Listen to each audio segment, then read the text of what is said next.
संतों के हृदय में बैठ के कौन बोलते हैं? गोविंद ही तो बोलते हैं। तो गोविंद की वाणी क्या करती? नष्टो मोहा, मोह का नाश करके और भगवत स्मृति जागृत कर दे। पापी से घृणा मत करो, उसका पाप दूर हो जाएगा तो महात्मा हो जाएगा।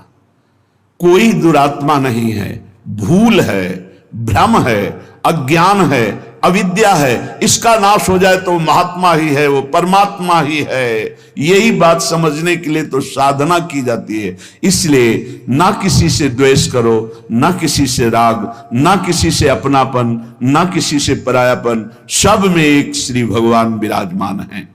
ये जग सब है श्याम को, कासों की जय प्यार, कासों मानो बैरता वृथा होत है ख्वार।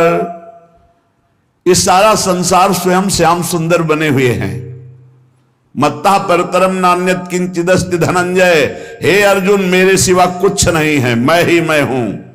तो कह रहे फिर काहे को किसी से वैर करते हो, काहे किसी की निंदा करते हो? वो बैठा मुस्कुरा रहा है सच्चिदानंद की मैं छुपा छुपी का खेल खेल रहा हूं, तू पहचानने चला था, कहां पहचान पाया? मैं इस चादर को ओढ़े हुए जड़ चैतन्य की मैं ही विराजमान हूं, मुझको ढूंढ लो। संत खोजी होते हैं, क्या खोजते हैं? उसी परम तत्व को जो सब में विराजमान है। हरि इच्छा ही मानिए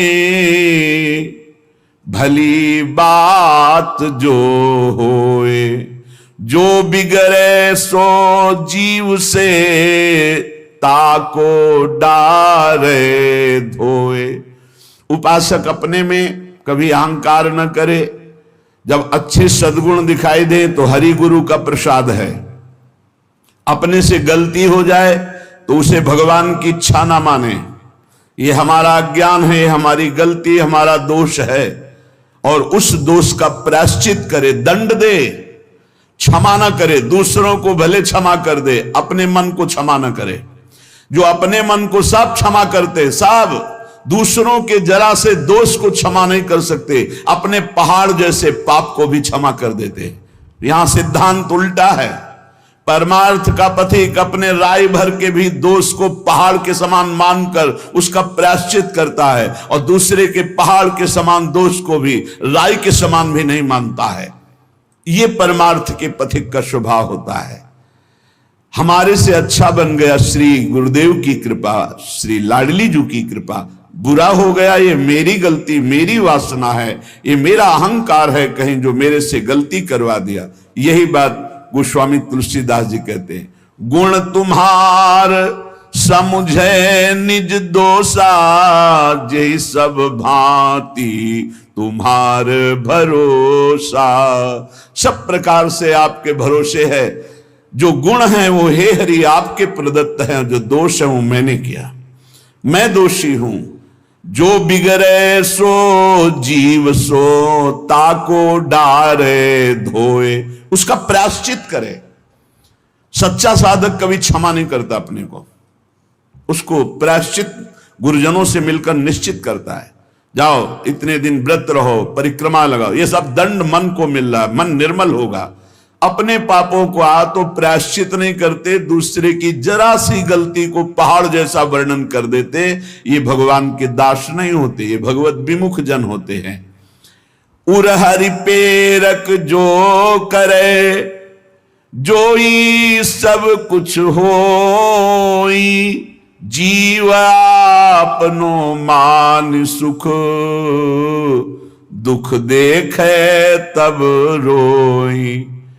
अगर आपके साथ कोई व्यवहार अनुकूल कर रहा है या प्रतिकूल, तो आप क्रिया को मत देखो अनुकूल प्रतिकूल, कारण तत्व को देखो। हृदय में बैठा हुआ और प्रेरक रघुवंश विभूषण भगवान प्रेरणा कर रहा है। क्यों? क्योंकि मुझे वो अनुकूल प्रतिकूल से ऊपर उठाना चाहता है। इसलिए अनुकूल प्रतिकूल परिस्थिति सांसारिक पुरुष को हर्ष या शोक देती है, लेकिन भक्त को या भगवत मार्ग के पथिक को नहीं, क्योंकि वो कारण तत्व को देखता है। जब प्रभु अपनावे जीव को, तब ये तिरस्कार अपमान निंदा देते हैं। जिसको प्रभु अपना लेते हैं उसके जीवन में जरूर कृपा करके आते हैं तिरस्कार, अपमान, निंदा। क्यों? क्योंकि इसका एक चिपकाव का स्वभाव है। कोई जरा सा प्यार करे बस वो मान लेता है ये मेरा। कोई वस्तु अच्छी लगी, चिपक गया, बस उस वस्तु, इसके बिना मैं नहीं जी सकता। जो वस्तु, व्यक्ति, स्थान के प्रति ममता है, आसक्ति है, लगाव है, ये तिरस्कार, अपमान और निंदा के द्वारा दूर होता है।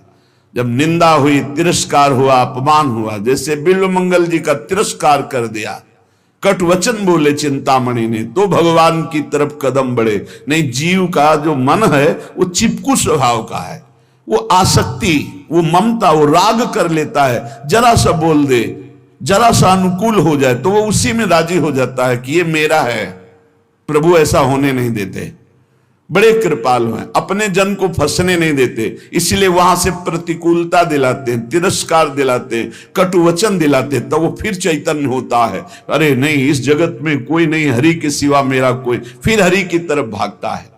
तो कह रहे कि ऐसी भगवान की अहेतुकी कृपा है कि जब जीव को भगवान अपनाते हैं तो तिरस्कार, अपमान, निंदा देते हैं। घबराओ मत, उतना ही देंगे जितने में तुम परिपक्व हो जाओगे। तुम्हारा पतन नहीं हो सकता, तुम इतना दुखी नहीं हो सकते कि परमार्थ छूट जाए। और काटे भव के फंद, चरण कमल में राख हैं श्री वृंदावन चंद्र।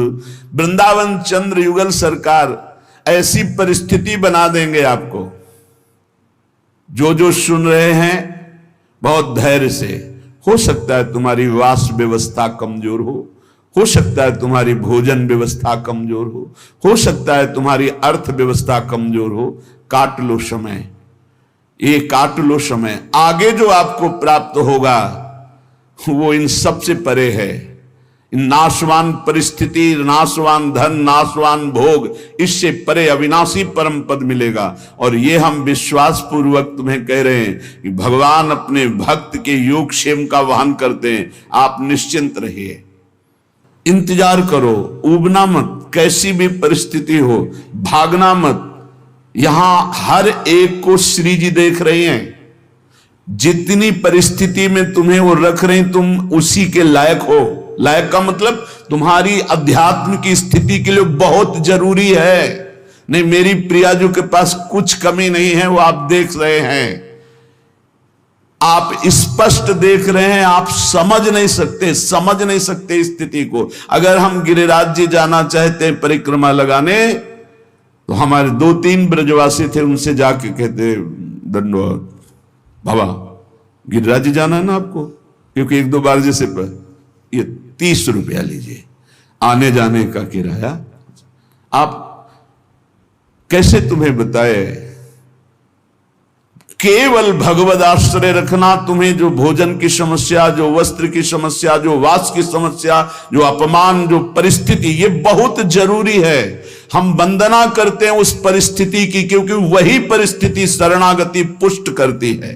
अन्य आश्रय मत ले लेना, अन्य भरोसा मत कर लेना। मेरी लाडली जो डायरेक्ट आपकी व्यवस्था संभाल रही हैं, यहां वही प्रवेश पा रहा जिसे श्री जी देख रही है। पर दुर्भाग्य है कि ऐसी करुणा होने पर भी वो अपराध करता है। वो करुणामयी स्वामिनी के भाव को न जानकर वृंदावन को एक शहर मानता है, और यहां आकर होटल में वास करके नाना प्रकार की कुचेष्टाएं करके पाप कमा कर जाता है। मेरी स्वामिनी जी की कृपा की अवहेलना करता है। प्रथम यथामति प्रणवों श्री वृंदावन अति रम्य, श्री राधिका कृपा बिनु सबके मनन गम्य। यहां प्रवेश भी नहीं कर सकते। जब स्वामिनी जी इतनी दयालु आपको कृपा की, आपका सौभाग्य वर्धन के लिए धाम बुलाया, तो यहां आकर थोड़ी तो साधना कर लो। यहां वो कार्य तो मत करो जो तुम्हें नरक ले जाने वाले हैं।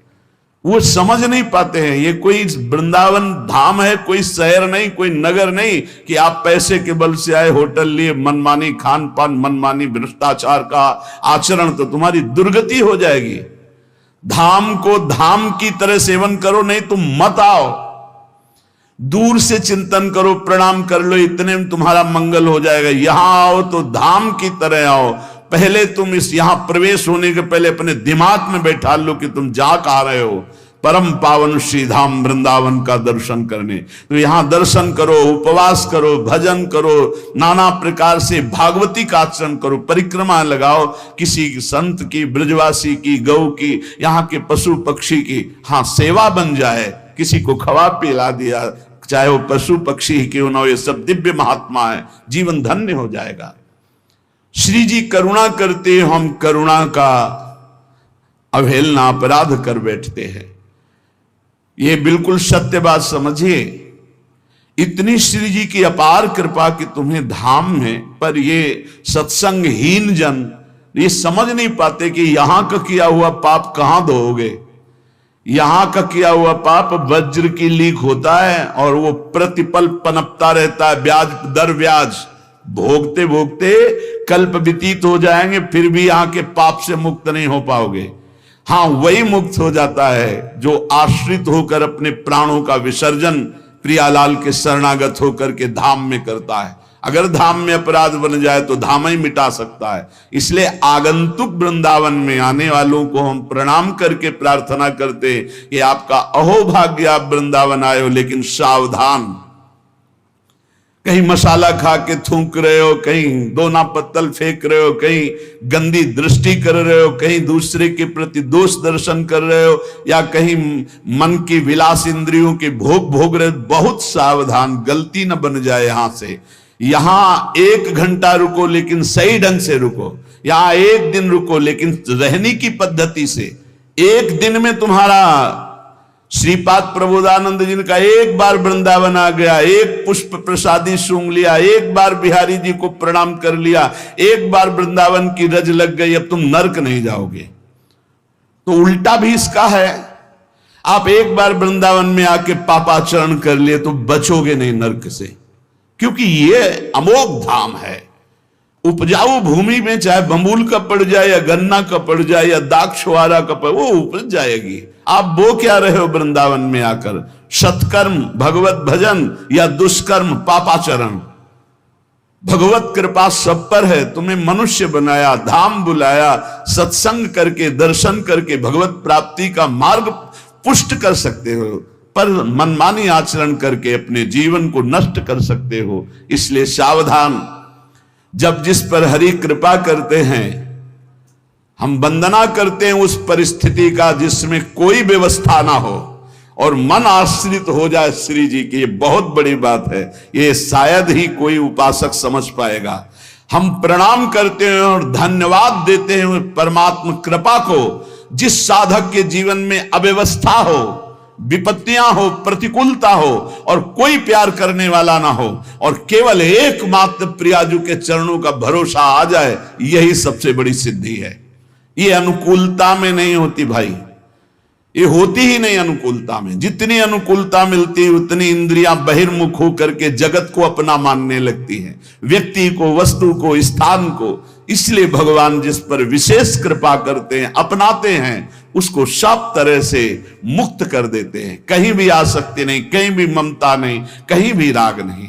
ये दुर्लभ मनुष्य देह है। ये बंधन काटने के लिए है, बंधन पुष्ट करने के लिए नहीं। ये बंधन है फंस जाना। आपके बिना नहीं जी सकते, वस्तु के बिना नहीं जी सकते, ये व्यवस्था के बिना नहीं, ये सब बंधन है। जीवन मुक्त की पहचान क्या है? ब्रह्मभूता प्रसन्नात्मा न सोचति न कांक्षति। सिद्ध बात है। ना कोई कामना है, ना कोई सोच है, एकमात्र परमात्मा चिंतन में डूबा हुआ वो जीवन मुक्त है। जिस जिस विषय को आप छोड़ते जा रहे हैं, संसार के उन विषयों से आप मुक्त होते चले जा रहे हैं। जिस जिस कामना को, जिस जिस व्यक्ति के संबंध को बिना आप इनको तोड़े जीवन मुक्त नहीं हो सकते। सबकी ममता ताग बटोरी, मम पद मनई बांध बर डोरी। तो साधना की जो हमारी रुकावट है, हमारे भगवान कृपा करके उसे हटा देते हैं, ममता को हटा देते हैं। आसक्ति, कोई प्यार करने वाला ही नहीं रहता, नहीं रहता। वो भीख मांगता है, मुझसे प्यार कर लो। वो भीख मांगता है कि कोई तो मुझे प्यार करे, कोई नहीं। जहां वो जिधर दृष्टि डालता है उधर दृष्टि ही हटा दी जाती। बड़ा कृपा प्रसाद हरि का होता है, नहीं तो मन तो चिपकू स्वभाव का है। अब देख लीजिए, चक्रवर्ती सम्राट पद हरि के लिए छोड़ा, सुंदर रानियों को छोड़ा, पुत्र को छोड़ा, सब सुख छोड़ा और हिरण के बच्चे में फंस गए। ये बात हमको शिक्षा देने के लिए, नहीं तो वो तो भगवान के पुत्र हैं, ऋषभदेव भगवान का अवतार, उनके पुत्र हैं, और चक्रवर्ती सम्राट पद जिसके लिए छोड़ा, हिरण में कैसे फंस सकते हैं। ये हमको शिक्षा देने के लिए कि तुम किसी भी राग में भगवत प्राप्ति में बाधा पैदा कर सकते हो। तो भगवान जिस पर कृपा करते हैं वो स्वयं राग से बचा देते हैं। उसे कोई प्यारा ही नहीं करता, उसे कोई अपना ही नहीं मानता। अगर वो किसी को अपना मान ले तो ऐसा वहां से कड़ुआहट दी जाती है कि दोबारा उधर अपना मानेगा ही नहीं, वो सीधे भगवान की तरफ चलेगा। ये भगवान की अहेतुकी कृपा होती है। श्रीपाद प्रबोधानंद जी महाराज कह रहे, निरस्त त्रैगुण्यम हरिरसद पुण्यम स्वकृपया धरण्यम तो भारतम विमल परमानंद सुघनम इदम वृंदारण्यम बहदतुल माधुर्य सुषमा महावन्यम धन्य श्रयति बहुमान्य स्त्री जगताम। तीनों लोकों में सबसे महान धन्य है वो जो तीनों गुणों से परे करके सच्चिदानंद हरि रसदाई श्रीधाम वृंदावन का अखंड वास पा गया। ए भाई, जिनको मिल गया हो तो छोड़ना मत कि पड़ोसी ठीक नहीं है, व्यवस्था ठीक नहीं है, कोई सेवा करने वाला नहीं। एक सोच बनी रहती है उपासकों के अंदर, बहुत पहले की बात है और अब भी वर्तमान में कुछ साधकों में हो सकती है। उसके निवारण के लिए हम प्रार्थना करते हैं। एक बार एक साधक ने कहा कि महाराज जी आप हो तो हमारा जीवन आपके शासन से सही चल रहा है, कल जब आप नहीं होंगे तो आपका शासन नहीं होगा। आज उसका समाधान सबके लिए कह रहे हैं जिन साधकों के अंदर है। आप किसी मनुष्य की शरण में हो क्या? पहला हमारा प्रश्न है उन साधकों से जिनके हृदयों में ये बात है कि अगर सामने से ये शरीर चला जाएगा तो हमारी साधना बाधित हो जाएगी, हम एक असहाय असमर्थ अनाथ हो जाएंगे। तो हम ये पूछना चाहते हैं आप पांच भौतिक शरीर के शरणागत हुए हैं क्या? तो उत्तर आएगा नहीं, क्योंकि कोई शरीर का शरणागत नहीं होता है। शरीर परिवर्तनशील, नाशवान, प्रतिपल नष्ट हो रहा है। आप किसकी शरणागत हो? आप उस चैतन्य घन की शरणागत हो जो सर्वलोक महेश्वर है, वही गुरु है, वही परमात्मा है और वही चराचर जगत में व्याप्त है। क्या वो त्रिकाल में तुमसे कभी अलग हो सकता है? और एक हम ज्ञानेश्वरी टीका जो श्रीमद् भगवत गीता जी की और श्रीमद् भागवत की कुछ की है, उसकी बात पढ़ करके उन्होंने कहा कि जब हम किसी सदगुरुदेव का वर्ण करते हैं तो सदगुरुदेव का सूक्ष्म स्वरूप हमारे हृदय में आके बैठ जाता है, और जब तक हम जीवन मुक्त नहीं हो जाते तब तक गुरुदेव भी जीवन मुक्त नहीं होंगे। कौन से गुरुदेव? जो आपके दिमाग में बैठ गए, आपके अंदर बैठ गए। एक शरीर है और एक तत्व है, और तत्व सशरीर तुम्हारे अंदर समा गया है। आप देखो महाराज जी ने बात कही थी, तो महाराज जी सामने दिमाग में है और उनकी बात सामने है। ये पूरे जीवन तुम्हारी रक्षा करेगी। और भरण पोषण ना कुछ हमारा था, ना है, न रहेगा। प्रभु हमारे हैं, प्रभु का सब कुछ है, प्रभु का सब कुछ था और वही सब कुछ करते रहेंगे। तुम निष्ठावान बनो, तुम अलग से भुवन रचना कर देंगे तुम्हारे लिए भगवान। एक छोटे मोटे स्थान की बात क्या, अलग से तुम्हारे लिए भुवन रचना कर देंगे। यदि गुरु निष्ठा वाले हो तो विश्वास कर लेना, पहले तुम्हारा विश्वास का परीक्षण होगा, और परीक्षा में पास हो गए तो भुवन के भुवन तुम्हारे कर देंगे, अनंत ब्रह्मांडों के मालिक हैं। तुम अपने जीवन की परवाह करते हो, इसका मतलब तुम शरणागति में अभी कलंक लगा रहे हो। मेरा प्रभु बचपन से कह रहा हूं, इसीलिए बोल देता हूं, यह अहंकार बना ही रहेगा। बचपन से हम जिनकी शरण में उनके दुलार को आज तक देखते रहे, कोई एक साथी नहीं रहा कि हमें 10 कदम भी हाथ पकड़ कर चला दे। 13 वर्ष की अवस्था कोई अवस्था होती है, ज्ञान विज्ञान संपन्नता होती है, और उसी समय से गंगा का किनारा पकड़ा और आज तक मेरे भगवान मेरे साथ ऐसे करुणा कर। तो वो भगवान क्या तुम्हारे नहीं है? क्या तुम्हारी शरणागति का वो पालन नहीं करेंगे? फिर ये प्रश्न क्यों हो जाता है मुझे किसने संभाला बचपन से अभी तक? किसने संभाला? कोई विश्व में ऐसा नहीं कह सकता कि 10 वर्ष हमने संभाला, एक दिन भी नहीं। वही परम गुरु गुरुदेव का रूप। गुरुदेव तो बाद में मिले हैं, घर से तो उसने पहले निकाला। सूक्ष्मता से देखिए, उस जगत गुरु ने घर से निकाला वैराग्य दिला के, उस जगत गुरु ने भ्रमण कराया, फिर गुरु रूप से मिले, फिर हमको सतमार्ग में चलाया, फिर अंतर ध्यान हो गए, फिर सदगुरु रूप से आगे मिले, फिर पला, फिर सदगुरु रूप से आगे, वो आगे आगे बढ़ता चला जा रहा है। वही परमात्मा तत्व। वो क्या तुम्हारा नहीं है? तुम निर्भय निश्चिंत नहीं? अरे तुम शरणागत हो, चल के तो दिखा एक कदम विपरीत। अगर थोड़ी भी शरणागत हो गए तो एक कदम तो विपरीत नहीं चल सकता जीवन में, यदि शरणागत है। और जो शरणागत है तो माया मां की तरह दुलार करती है, मां की तरह। हमारी बात को समझ लेना, माया उनको विघ्न डालती है जो सूरवीर हो करके माया को जीतना चाहते हैं, और जो माया को मां मानते हैं, मां की तरह दुलार करती हो, भगवान को प्राप्त हो जाते हैं। माया कभी बाधा नहीं पहुंचाती। इसीलिए हरिदासों में कहीं भी माया का प्रभाव नहीं देखा जाता। वो तब होगा जब कीन हो इस कबहू अभिमाना, शोक होवन चा कृपा निधाना। अगर अभिमान रहित होकर दैन्य भगवान की शरण में, तो माया है ही नहीं, वो मां है। देखो सियाजू के लिए क्या कह रहे हैं रघुनाथ जी मनु जी से, आदि शक्ति जय जग उपजाया सो अवतरी मोरिया माया।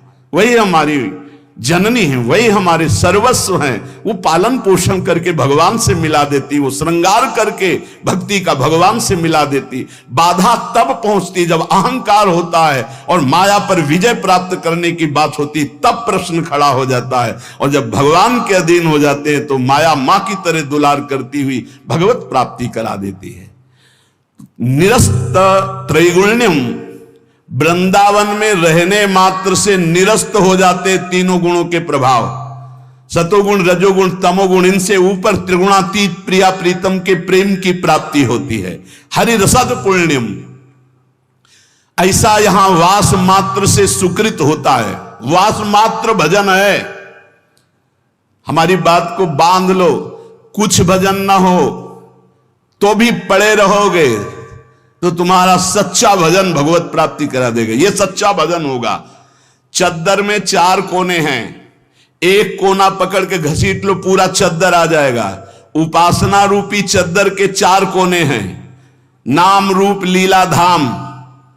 हम नाम निरंतर नहीं जप पा रहे, रूप का ध्यान नहीं बन रहा है, लीला का चिंतन नहीं बन रहा है, लेकिन धाम का अखंड वास कर रहे हैं। तो एक कोना पकड़ लिया जोर से, पूरी उपासना आ जाएगी। नाम रूप लीला धाम एक पकड़ लो। कोई आप दूर रहते हैं, धाम वास नहीं करते, निरंतर नाम का चिंतन और धाम का आश्रय, पूरी उपासना जागृत हो जाएगी। अशुभ भाग्य विधान जो हमें नाना प्रकार की दुख विपत्तियां संकट देते हैं, जो खूब नाम जप करता है उसके ऊपर किसी का प्रभाव नहीं पड़ता। विपत्तियां, अशुभ विनायक, भूत प्रेत पिशाच यक्ष राक्षस, किसी की ताकत नहीं। कुछ लोग कहते हैं कि आप कहते हैं कि प्रेत सताता नहीं है, तो क्या प्रेत योनि नहीं है? क्या है? योनियां हैं, पर ये उनके लिए है जिनका कर्म भोग उपस्थित हो गया है। जैसे सृष्टि में सांप है, पर सबको काट लेगा क्या? उसी को काटेगा जिसका संस्कार है, कर्म भोग है। ऐसे ही हर योनियां हैं। कोई हमें कष्ट तभी देगा जब हमारा प्रारब्ध कर्म आ जाएगा भोगने के लिए। उसको सहन करने की सामर्थ्य या मिटाने की सामर्थ्य भगवान नाम में है। विश्वास कीजिए, राधा वल्लभ भजत भज भली भली सब होए, जीते विनायक शुभ अशुभ विघ्न करे नहीं कोई, विघ्न करे नहीं कोई, डरे कलिकाल कष्ट भय, हरे सकल संताप हरस हरि नाम जपत जय। जिसके मुख में नाम चलता रहता है, जो अशुभ प्रारब्ध है वो भी बहुत क्षीण होकर प्राप्त होता है। जैसे हमने कई बार सत्संग में सुनाया कि काशी में एक बहुत नाम जापक युगल उपासक रहते थे। पूज्य श्री मथुरा दास जी के श्रीमुख से सुना, वो कभी विश्वनाथ जी के दर्शन करने नहीं जाते थे, समय ही नहीं था। जो उपासक एकांतिक भजनानंदी है उसको समय ही नहीं होता अपने ठाकुर सेवा, अपनी दिनचर्या, तो उनको कभी ऐसा महसूस भी नहीं होता कि हम प्रभु से अलग है, क्योंकि प्रभु के नाम रूप लीला धाम में हर समय चित्त जुड़ा रहता है। तो काशी विश्वनाथ जी की जो सेवा के प्रधान थे वो बहुत बड़े ज्योतिषाचार्य थे। उनके मन में एक जलन हुई कि ये काशी में रहकर विश्वेश्वर विश्वनाथ के दर्शन करने नहीं आते और बड़े वैष्णव हैं, भगत हैं। तो वो समय के अनुसार तत्काल विचार करते थे। तो विचार किया उनके जीवन के विषय में, तो लिखा था कि परसों म्लेच्छ सेना आएगी और उनका सर्वनाश कर देगी। तो उनका हाँ, विश्वनाथ जी के दर्शन न करने से अशुभों का नाश नहीं होता, जरूर इनको अशुभ भोगना पड़ेगा। और वो नाम जापक थे, उनका प्रारब्ध था, उन्होंने ज्योतिष के द्वारा विचारा और परसों गए। जब वहां गए तो पूछा कि वो भगत जी कहाँ? बोले स्नान कर रहे हैं। बोले मध्याह्न में स्नान? बोले ये तो पता नहीं, पर स्नान कर रहे हैं। स्नान करके आए तो उन्होंने कहा मेरी ज्योतिष आज तक कभी गलत नहीं हुई, भगवान विश्वनाथ जी के वरदान से मुझे ज्योतिष का ज्ञान है, और 12 बजे आपके पास म्लेच्छ सेना आनी चाहिए थी आज, और वो आपका विनाश करने, तो वो आई नहीं, इसका मतलब मेरी ज्योतिष झूठी हो गई। बोले नहीं, आपकी ज्योतिष झूठी नहीं हुई, म्लेच्छ सेना आई थी। बोले यहां तो सब यथावत है। बोले प्रगट में नहीं आई, मैं जब भोग पधराकर प्रिया प्रीतम का ध्यान कर रहा था, भोग का उसी समय म्लेच्छ सेना मेरे ध्यान में आई और सब कुछ विनाश किया।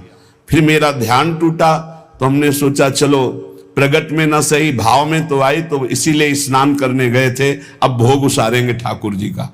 ये है ठाकुर सेवा और नाम जप का प्रभाव कि अशुभों को भाव में मिटा दिया, स्वप्न में मिटा दिया, या थोड़ा बारा कष्ट दे के मिटा दिया।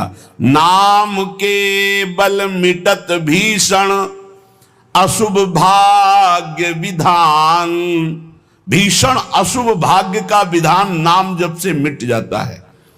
नाम बल मानो लहित सुख सहज मन अनुमान, जैसा सुख चाहिए तुम्हें, जो सुख चाहिए तुम्हें, वो तुम्हें प्राप्त होगा, केवल नाम जब बढ़ाओ। जो इच्छा करी हो मन माही, हरि प्रसाद कछु दुर्लभ नाही। जैसे बाजार में आप जो चीज चाहो ले सकते हो, पर आपके पास रुपया होना चाहिए। ऐसे ही त्रिभुवन में जो चाहो प्राप्त कर सकते हो, आपके पास भजन बल होना चाहिए, नाम बल होना। नाम बल मानो लहित सुख सहज मन अनुमान, नाम टेरत टरत दारुण विपत्ति शोक महान साधन, नाम सम नहीं आन। नाम के बराबर कोई साधना नहीं। जो मानो हर समय नाम रटता रहता है, तो मन के इच्छा के अनुसार उसको भोगों की प्राप्ति हो जाती है। भोगों की प्राप्ति ना चाहे तो भगवत साक्षात्कार हो जाता है, भगवत साक्षात्कार भी ना चाहे तो अद्भुत प्रेम प्रकट हो जाता है। नाम का प्रभाव। नाम टेरत टरत दारुण विपत्ति शोक महान। कोई कितनी भी विपत्ति शोक में हो, खूब नाम जप करो, देखो हर विपत्ति कोहरे की तरह नष्ट हो जाएगी। जैसे सूर्य के उदय होते ही कोहरा सब विध्वंस हो जाता है, ऐसे ही नाम का जब प्रकाश उदय होगा, हर दुख विपत्ति नष्ट हो जाएगी। आरत करी नर नारी ध्रुव सब रहे सुचि सही दान, नाम के परताप ते जल पर तरे पाषाण। जिसने आर्त भाव से नाम जप किया हो, चाहे स्त्री हो, चाहे पुरुष हो, बालक हो, चाहे वृद्ध हो, ध्रुव माने परम सत्य, सब परम पवित्र हो गए और निहाल हो गए। जो भगवान नाम जप किए सब आनंद मस्त हो गए। अरे नाम ले ले करके जब नल नील ऐसे पत्थर रखते थे तो वो डूबे नहीं, नाम का नाम मुख से लेकर के रखते थे। ऐसा कोई न समझे कि पाषाण पे नाम लिख करके रखते, नाम उच्चारण करते, जय श्री राम, और पत्थर रख दिया तो तरा नहीं, क्योंकि मुनि का आशीर्वाद और नाम का प्रताप।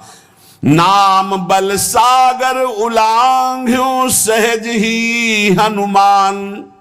हनुमान जी महाराज भगवान के चरणों का चिंतन करते हुए जय श्री राम पूरे समुद्र को लांघ गए। ये समुद्र से भी बढ़कर भव समुद्र है। अगर ठीक से नाम जप करो तो लांघना ही नहीं पड़ेगा, सूख जाएगा। नाम लेत भव सिंधु सुखाही, करहु विचार सुजन मन माही। नाम जितना जपोगे तो उसका प्रभाव होगा कि बहुत समुद्र सूख जाएगा, संसार से पार होना ही नहीं पड़ेगा, संपूर्ण संसार भगवत स्वरूप है ऐसा अनुभव में आ जाएगा। नाम बल संभव सकल जे, कछु असंभव जान। नाम देखो, बस मन लगाने की बात है। एक बात मान जाओ, कुछ भी असंभव नहीं है, कुछ भी असंभव नहीं। नाम से सब कुछ प्राप्त हो जाएगा, सब कुछ। नाम का अपार प्रताप। 18-20 साल से किडनी फेल है, चल रहे हैं, जीवन चल रहा, जो दिनचर्या चाहिए वो दिनचर्या चल रही। असंभव, ये असंभव जो संभव शब्द में बदलता है वो नाम से केवल बदलता है। सच्ची माने, नाम बल संभव सकल जे, कछु असंभव जान। जो असंभव लगता है कि ऐसा नहीं हो सकता, वो साफ संभव नाम बल से। अभी कैसे तुम्हें एक एक पल की घटना बताएं, जिस समय जो सेवा है उसी समय एक अपार बल आता है, वो सेवा करवा के चला जाता है। धन्य ते नर रहत जिनके नाम रट की बान, पाप पुण्य प्रजारि बेहित प्रबल पावक खान। होत छिन महाछार निकसत नाम जान अजान, नाम की महिमा अमित को सकै करी गुणगान। राम ते बड़ नाम जेहि बल बिकत श्री भगवान। भगवान को खरीद सकते हो नाम जप से, बिकत श्री भगवान। नाम की महिमा मित को सकै करि गुणगान, राम न सकहि नाम गुण गाई। कहूं कहाँ लगी नाम बड़ाई। धन्य है वो उपासक जिसने प्रधानता नाम जप के लिए। तुम्हारा जीवन इस समय बिल्कुल तेजोमय होना चाहिए, अग्निस्वरूप। तुम ब्रह्मचारी हो, बैरागी हो, भगवान नाम जाप में तुम कहां हैं? भजन में बैठे, अच्छा हृदय शीतल हो जाए। 2-3 घंटे आराम कर लिया, इसके बाद भजन में लगे हैं, निरंतर भजन में लगे हैं। धन्य उनके आगे लग, धन्य ते नर रहत जिनके नाम रट की बान। ये आदत पड़ गई है नाम जपने का, नाम कमाने का एक स्वभाव बन गया है। अधिक से अधिक जग करके नाम जप करना, उनके पाप और पुण्य दोनों नष्ट हो जाते हैं, क्योंकि पुण्य भी बंधन है, शुभ अशुभ दोनों बंधन है, दोनों को नाश कर देता है नाम रूपी अग्नि, और भगवत साक्षात्कार करा देता है। जो उपासक इस रहस्य को समझ गया, वो इस कलिकाल में बहुत जल्दी भाव की प्राप्ति कर लेता है। कल केवल मल मूल मलीना, पाप पयो निधि जन मन मीना। जैसे मछली जल में ही आनंद मनाती है, ऐसे मन पाप में ही आनंद मनाता है। कलयुग में, कलयुग का प्रभाव है, मन पाप चिंतन करता है, पाप करके आनंद मनाना चाहता है। अगर इससे निकलना चाहते हो तो एकमात्र उपाय है राम नाम कलि अभिमत दाता, हित पर लोक लोक पितु माता, नहीं कलि करम न भगति विवेकु, राम नाम अवलंबन एकु। ये कलिकाल नाना प्रकार की दुर्वासनाओं को प्रकट करके साधक को फंसा लेता है, उसको जिसका निरंतर नाम नहीं चल रहा है। यदि नाम चल रहा है तो लोक में माता पिता की तरह पोषण और दुलार नाम करता है, और परलोक में अभिमत दाता, जो चाह की है, जो भावना की है, वैसे ही तुम्हें प्राप्ति होगी। प्रगट में भाव के संबंध में एक बड़ा रहस्य प्रसंग है कि उपासक जब नाम जप करता है और अपने आराध्य देव के प्रति भाव करता है तो भाव की झांकी आती है। यहां कहते हैं उसे कल्पना मत मानो, उसे कल्पना मत मानो, प्रभु आपके भाव में पधारे हैं। जितना आप भाव नाम के द्वारा प्रकट कर पाए हैं, ये भाव नाम के द्वारा होता है, ये कोई कल्पना नहीं होता। नाम जापक में ही भाव का प्रादुर्भाव होता है। जैसे आप श्यामा श्याम, तो आपके सामने जो श्यामा श्याम का रूप प्रकाशित हुआ, जितना आपने भजन किया है उसी के अनुसार वो प्रकाशित होगा। और आपका यदि भजन निरंतर चल रहा है और भाव गाढ़ है तो साक्षात श्यामा श्याम आपके सामने दिखाई देंगे। भाव का तात्पर्य है चिंतन। भावना करते करते रूप का सामने प्रादुर्भाव हो जाना।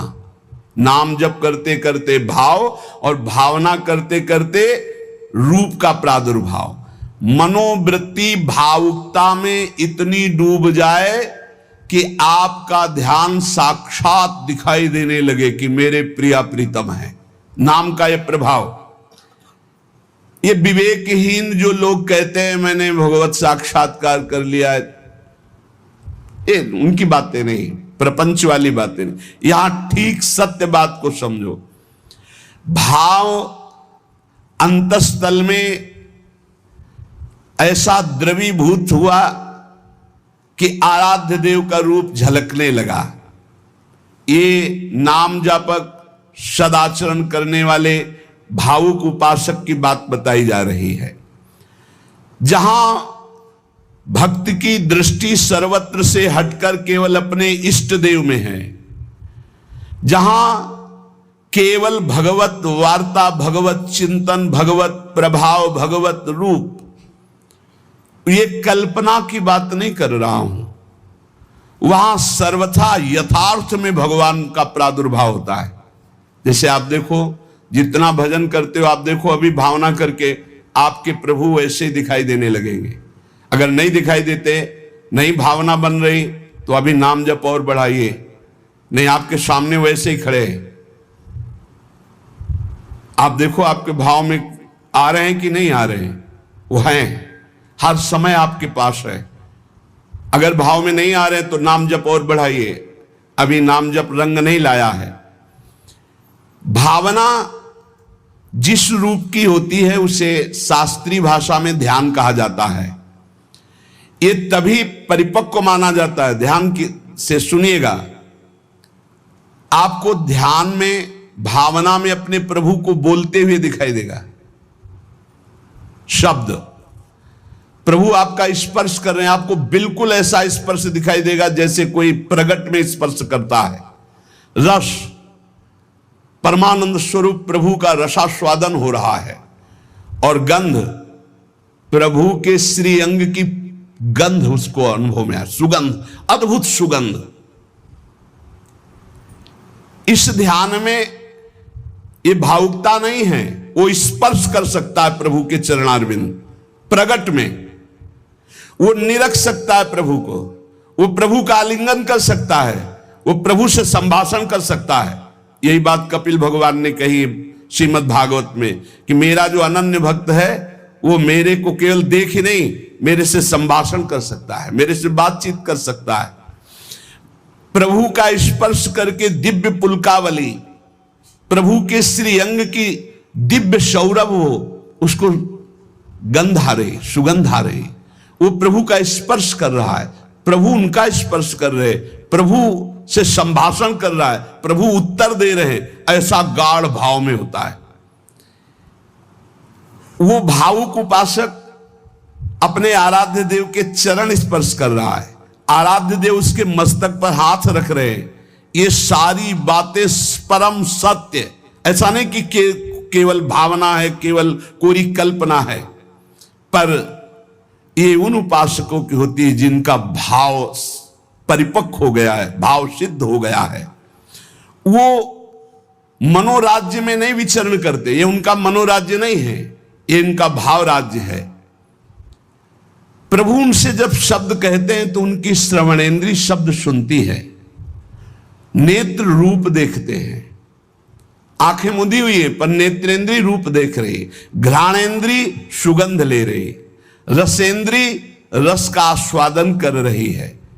शब्द स्पर्श रूप रस गंध, इसका स्पष्ट अनुभव भाव में डूबे हुए महाभागवत को होता है।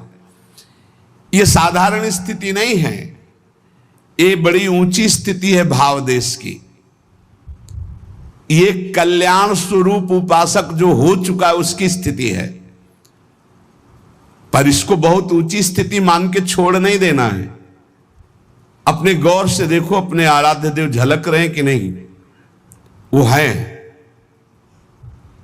वैसे ही प्रिया, वैसे ही लालजू, जैसा आप संबंध सबसे हटा पाए हैं, जितना नाम जप, जितना गाढ़ भाव, उतने ही आपको अनुभव हो रहा है।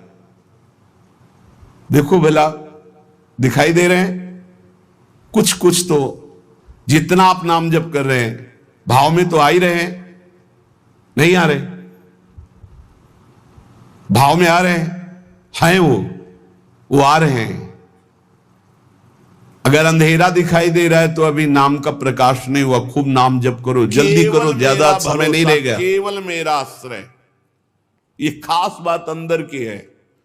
केवल प्रभु का भरोसा, हमें ज्ञान मिलेगा तो प्रभु से, हमें प्रेम मिलेगा तो प्रभु से, हमारा कल्याण होगा तो प्रभु से, हमारे जीवन यापन होगा तो प्रभु, केवल प्रभु से। सर्वधर्मान परित्यज्य माम एकम शरणम ब्रज, माम एकम। भगवान ने कहा सारा भार मैं लेता हूं, अहम त्वाम सर्व पापेभ्यो मोक्षयिष्यामि मा शुचा। ये मत डरो कि ये त्याग करने से पाप लगेगा, ये त्याग करने से पाप लगेगा, मेरी शरण में आ जाओ। खास बात ये, जीव नहीं आ पाता, किसी न किसी वस्तु व्यक्ति का आश्रय लिए रहता है। वो भगवान की मांग है कि सर्वधर्मान परित्यज्य। अधर्म तो वैसे ही भक्ति से छूट जाता है, पर धर्म का भी त्याग करके परम धर्म, सावई पुंसाम परो धर्मो यतो भक्ति अधोक्षजे, जिससे भगवान श्री हरि के चरणारविंद की अहेतुकी भक्ति, अबाध भक्ति जागृत हो, उसे कहते हैं परम धर्म। भगवान कह रहे धर्मों का त्याग कर परम धर्म के लिए मेरी शरणागति स्वीकार करो। भगवान फिर इसी शरणागति को पुष्ट करने के लिए इशारा देते हैं। पीछे कहा है, यत् करोसि यदस्नासि यज्जुहोसि ददासि यत् तपस्यसि कौन्तेय तत्कुरुष्व मदर्पणम। बिल्कुल भगवत प्राप्ति हो जाएगी, बात आप समझ लो। पहली बात है, भगवान कह रहे मैं सर्व गुह्यतम बात कह रहा हूं, गुह्य नहीं गुह्यतम बात कह रहा हूं। क्या? तू मेरा मित्र है, परम मित्र है, तेरी मति मेरे में दृढ़ है, इसलिए मैं कह रहा हूं कि तू मेरे शरण में हो जा, पूर्ण रूप से शरण में हो जा, मैं देख लूंगा सब कुछ। सच्ची बात, जो ज्ञान भगवान देते हैं वो अमोघ होता है, जो पढ़ लिख के होता है उसे माया भुलवा सकती है। वो माया जब आक्रमण करेगी तब हम उसका प्रयोग नहीं कर पाएंगे, लेकिन भगवत प्रदत्त ज्ञान के आगे माया टिकती ही नहीं है। अब हम कैसे जिए? तो भगवान कह रहे यत करोषि, तुम जो भी करते हो वो मेरे को समर्पित कर दो। एक एक बात समझ लो, यहां यत करोषि कहा है, ये करो ऐसा नहीं कहा। तुमसे जो भी हो रहा है तुम भगवान को समर्पित करो। पहला काम ये, हम शरण में जा रहे हैं, सर्वधर्मान परित्यज्य, हम भगवान की शरण की तरफ यात्रा कर रहे हैं। यत करोषि, ये तो सर्वाणि कर्माणि मयि सन्न्यस्य मत्पराहा, मेरे परायण होकर सारे कर्म मेरे को समर्पित कर। क्या जाता है? तुम जो कर रहे हो, ऑफिस जा रहे हो, नौकरी कर रहे हो, किसानी कर रहे हो, व्यापार कर रहे हो, 8-10 घंटे जो कर रहे हो उसमें बीच बीच में भगवत स्मरण करो और पूरे 8 घंटे भगवान को समर्पित कर दो। कितना बढ़िया साधना बन रही। और जब भगवान को समर्पित करने की बात रहेगी तो स्मृति रहेगी भगवान की। यत करोषि, तुम सारे के सारे कार्य मेरे को समर्पित कर दो। यत माने जो कर रहे हो। तो क्या उसमें पापाचरण भी होता है क्या? तो क्या भगवान के लक्ष्य रखने वाले उपासक में पाप वासना वाली बातें रहती हैं क्या? इसका मतलब सत्संग सुना नहीं, इसका मतलब सतमार्ग में भी तुम्हारा प्रवेश नहीं हुआ। नहीं तो ये प्रश्न ही नहीं उठता कि भगवत मार्ग में चलने वाले का कदम कुमार्ग में चला जाएगा। भूल न देहि कुमार्ग पाऊं, छोटी मोटी अगर कभी कोई त्रुटि गलती हुई तो पश्चाताप की अग्नि में भस्म हो जाता है। वो भगवान को समर्पित गंदे आचरण नहीं करता, वो प्रार्थना करता है, प्रभु ये त्रुटि हो गई हमसे, हे नाथ इसको संभाल दो, मेरे बस की बात नहीं। वो भी इस तरह से प्रार्थना पूर्वक समर्पित है। यत करोषि और यदश्नासि, जो भी तुम्हारी जिह्वा में रसेंद्री में जाए, पानी जाए, भोजन जाए, बिना भगवान को अर्पित किए नहीं जाना चाहिए। अभी शरणागति पुष्ट हो जाएगी। जो भी कार्य करो भगवत समर्पित करो। एक स्थिति आती है जहां भगवत समर्पित करना नहीं पड़ता, स्वयं होता रहता है। वो होता है तन मन वाणी और अहम, इनका समर्पण जिनका हो चुका है पूर्ण रूप से। अब उनका यह नहीं होता कृष्णार्पणमस्तु, ये तो प्रारंभिक। पर ये जब तक स्थिति नहीं है तब तक प्रारंभिक दशा में ही हो। हर समय भगवदाकार स्थिति, कौन किसको समर्पण करे, ये स्थिति जब तक नहीं तब तक सिद्ध बनने की कोशिश न करे। आचरण जैसा आज्ञा हो रही शास्त्र की वैसे चले तो स्थिति आ जाएगी। यदश्नासि, बिना भगवान को अर्पित किए कुछ नहीं खाना। भगवान आदेश करें जो पा रहे हो वो मेरे को अर्पित करो पहले। यदि शुद्ध शरणागति प्राप्त करना है तो जो कर्म कर रहे हो पहले, ये तो सर्वाणि कर्माणि, भगवान कह रहे हैं यत करोषि, जो कर रहे हो मेरे को अर्पित करो। जो खा रहे हो वो मेरे को अर्पित करो। कुछ भी ऐसा खाओ मती जो भगवान को अर्पित नहीं कर सकते, ऐसा करो मती जो भगवान को अर्पित नहीं कर सकते। यज्जुहोषि, अब जो भी तुम भागवतिक आचरण करते हो, हवन यज्ञ आदि, तो बोले हम तो हवन नहीं करते, हम तो यज्ञ नहीं करते। तो यज्ञानाम जप यज्ञोस्मि, यज्ञों में सबसे बड़ी यज्ञ है जप यज्ञ। तो आप जो ये जप यज्ञ कर रहे हैं ये भगवान को अर्पित करो।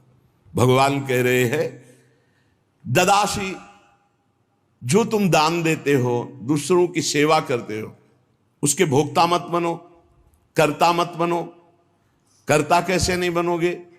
हमारी वस्तु हम दान देते हैं, नहीं नहीं, प्रभु की वस्तु है। त्वदीयम वस्तु गोविंदम तुभ्यमेव समर्पय, आपकी दी हुई वस्तु आप इस रूप में आए, आपको दे दिया।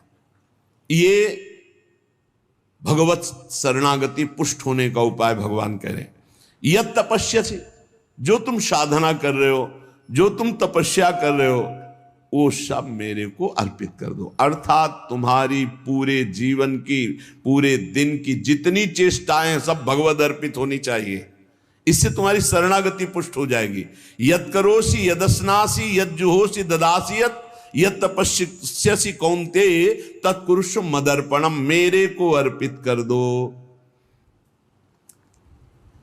अब ध्यान रखना, अब अपनी कमी की चिंता नहीं करनी, क्योंकि हमने भगवान को सब कुछ अर्पित कर, और कमी रहेगी नहीं। कमी रहती है अहंकार के कारण, भगवत विमुक्ता के कारण। फिर भी आपको संतुष्ट करने के लिए कह रहे हैं कि जैसे हम अपना मकान किसी को दे देते हैं, तो मकान में जाले लगे हैं या टूटा है या कुछ भी बिगड़ा है, अब ये सारी जिम्मेवारी जिसने मकान खरीद लिया ले लिया उसकी होती है। वो मरम्मत करवाएगा, वो सफाई करवाएगा। ऐसे ही हम अपने तन को, अपने मन को, अपने प्राणों को, अपने जीवन को जीवननाथ प्रिया प्रीतम के चरणों में समर्पित कर दिया। अब हमको बेपरवाह रहना है इस विषय से।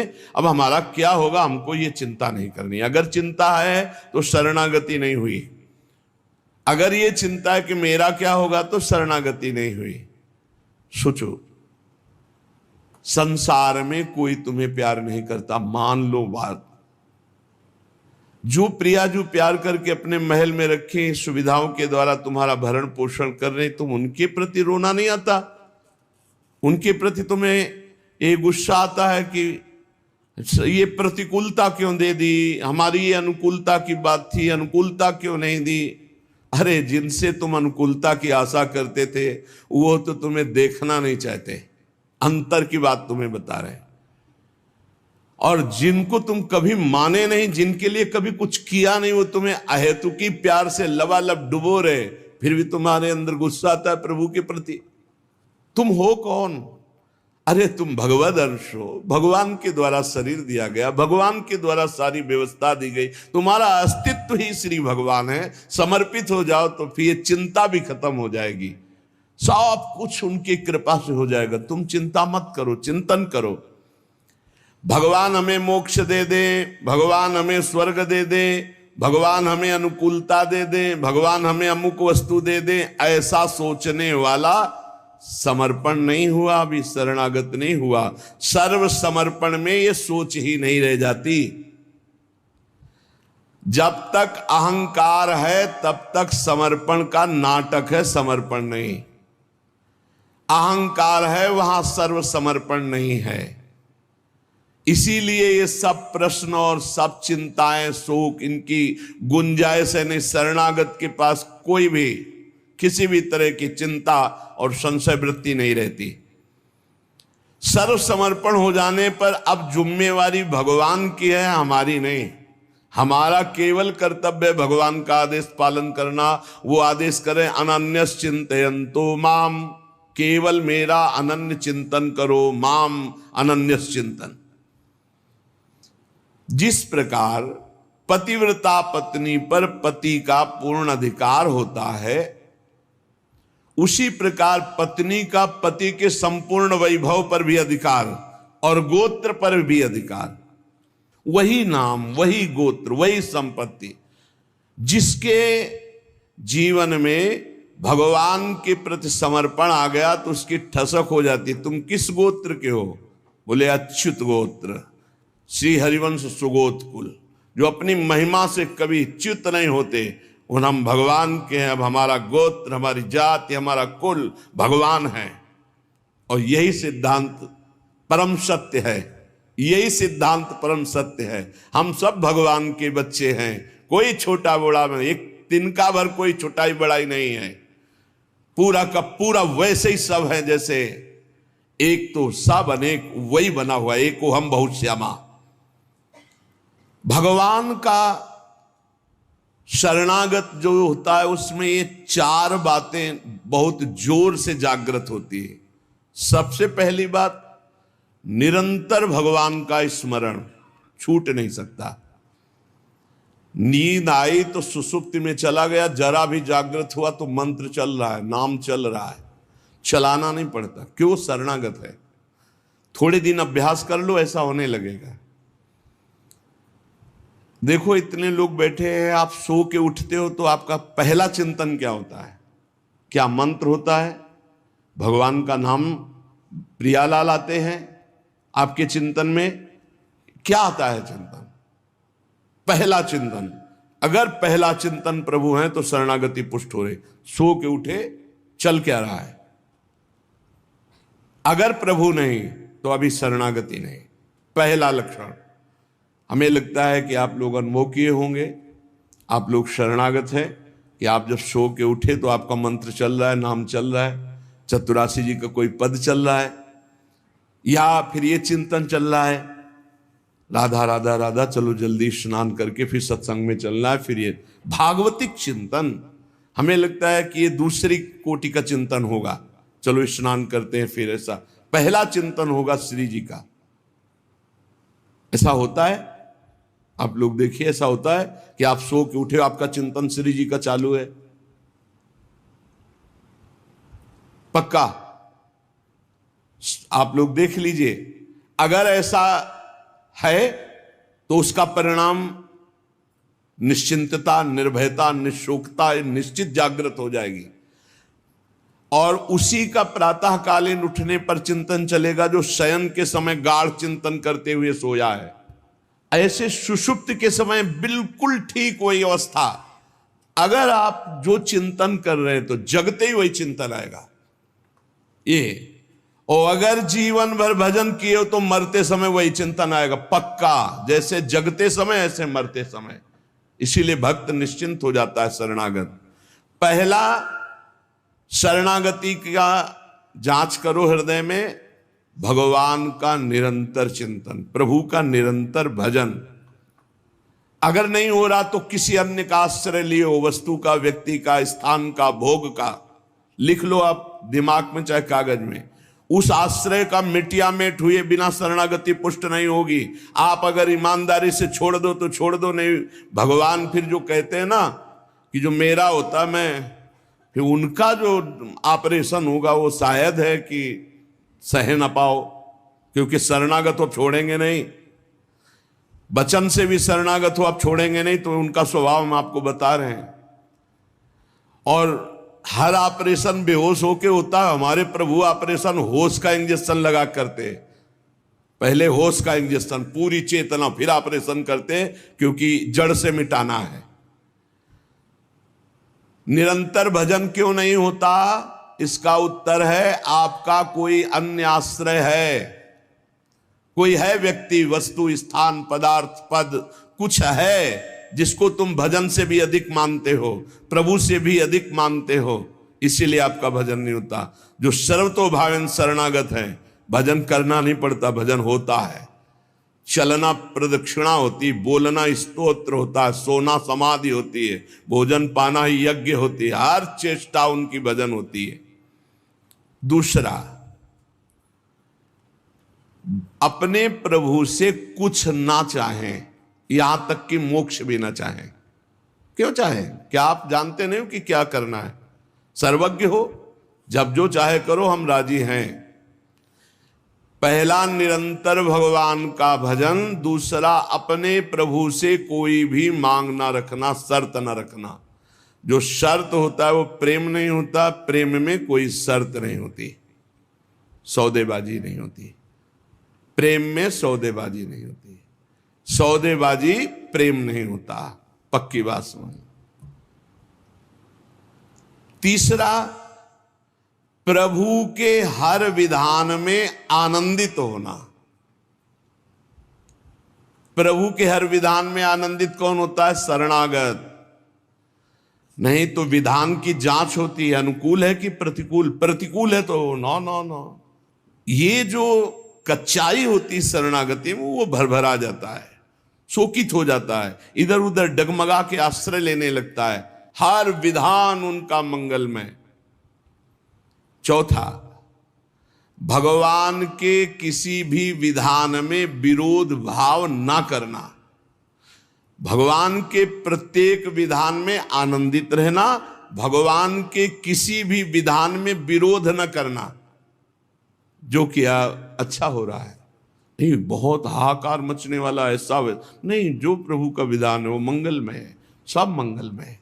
चार बातें शरणागति में आती, निरंतर भजन, किसी भी तरह की भगवान से कोई शर्त चाह नहीं, उनके हर विधान में आनंदित रहना, भगवान के विधान को प्रतिकूल मान करके विरोध भाव नाना, विपरीत भावना नाना। अब निश्चिंत हो जाओ, तुम्हारी जिम्मेवारी श्री भगवान ने ले ली, शरणागत हो। अब तुम्हें किसी भी तरह का दुख आवे तो उबना नहीं है, वो सुख है, दुख रूप लेके आ रहा है। जैसे माया दुख भेजती सुख रूप में, पार्सल में ऊपर लिखा होता है सुख, और जब खोलो अंदर तो होता है दुख। जिसे तुम सुख समझते हो ये सुख नहीं, सुख की छाया है, समझ पड़ती नहीं है, गिरधर की माया है, भारी दुख है। दुखालयम शाश्वतम में जो भी पोस्ट आता है आपके पास वो दुखद ही है।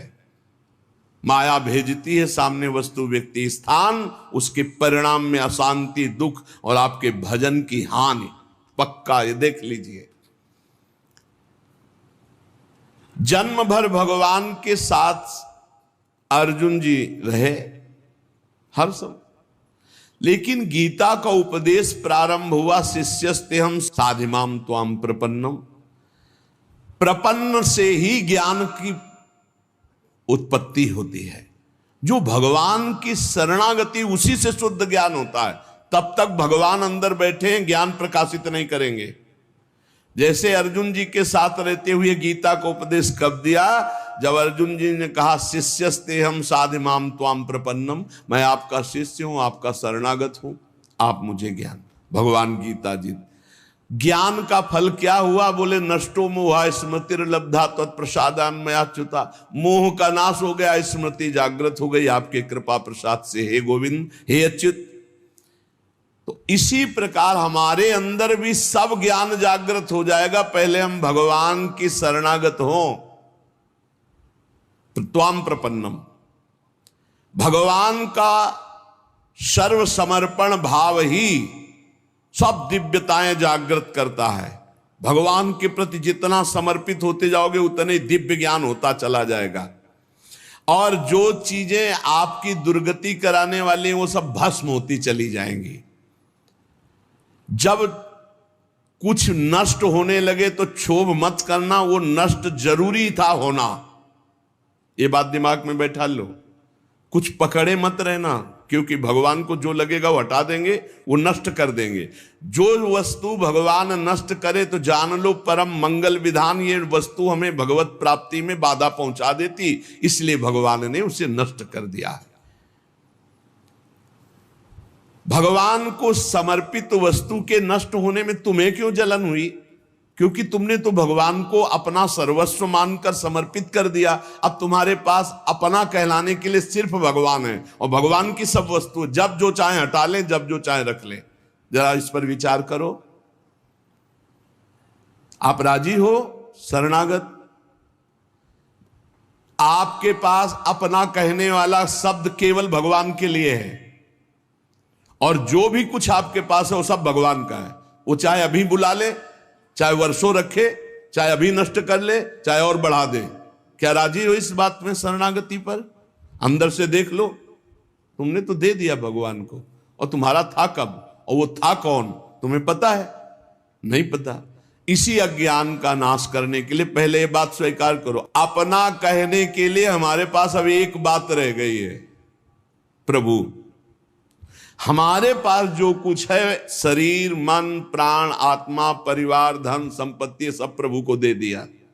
सोहम तभी वास्तिता। अब जब प्रभु को दे दिया तो जब मन आवे तब ले ले। जैसे हम अपने घर की कोई वस्तु किसी को दे दिया, वो कह रहा है रखे रहो, हम ले लेंगे। अब जब कभी वो ले ले तो ईमानदारी से हमको दुख नहीं होना चाहिए, क्योंकि हमने उसको दे दिया।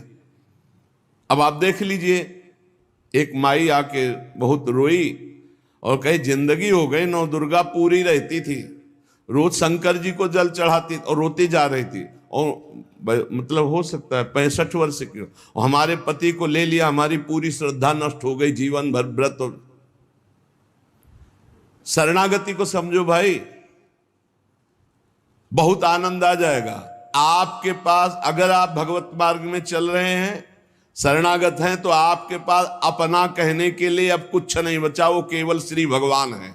मेरे तो गिरधर गोपाल, दूसरों न कोई। अब दूसरी जो कुछ भी है वस्तु, व्यक्ति, स्थान, वो गोविंद का है। जब चाहे गोविंद ले ले, जब चाहे बढ़ा दे, जब चाहे घटा दे, जब चाहे नष्ट कर दे, तुम्हें दुख नहीं होना चाहिए। अगर दुख होता है तो अभी शरणागत नहीं हो। कितनी ऊंची स्थिति शरणागत की है। अब जो जीवन में प्रभु का शरणागत है, उसका पहला लक्षण कि निरंतर स्मरण करता है, तो अंत काल में भगवान का स्मरण होगा।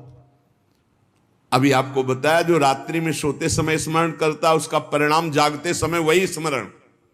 जो जीवन भर स्मरण करता है तो अंतिम समय भगवत स्मरण होता है। और भगवान का वचन है, अंत काले च मामेव स्मरन मुक्त्वा कलेवरम यह प्रयाति समद्भावम याति नास्त्यत्र संशयः।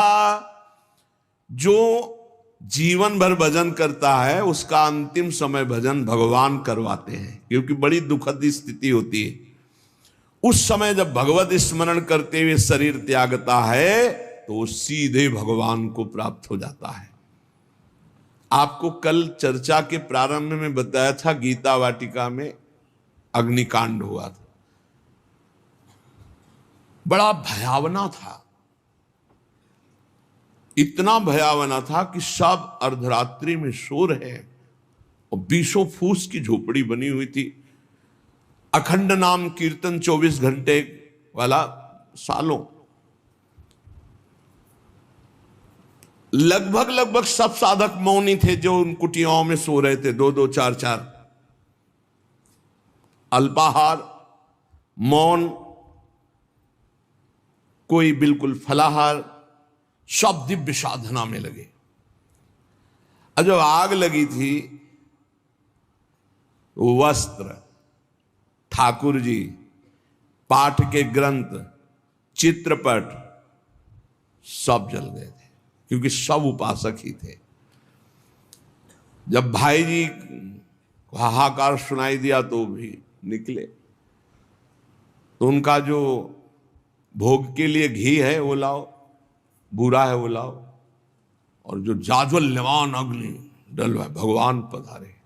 चित्रपट, सिंहासन में विराजमान विग्रह है, क्योंकि छोटे छोटे विग्रह साधकों के पास, ग्रंथ पाठ के सब आ गए। फिर भाई जी ने कहा, मेरे भगवान इस रूप में आए। फिर साधकों को समझाया कि आपके अंदर बैठे हुए भगवान को अग्नि नहीं जला सकते, बाहर की लीला में खंडन मंडन होगा। आपने जो अंदर नाम चला रखा है, इस उपासना को कोई छू नहीं सकता।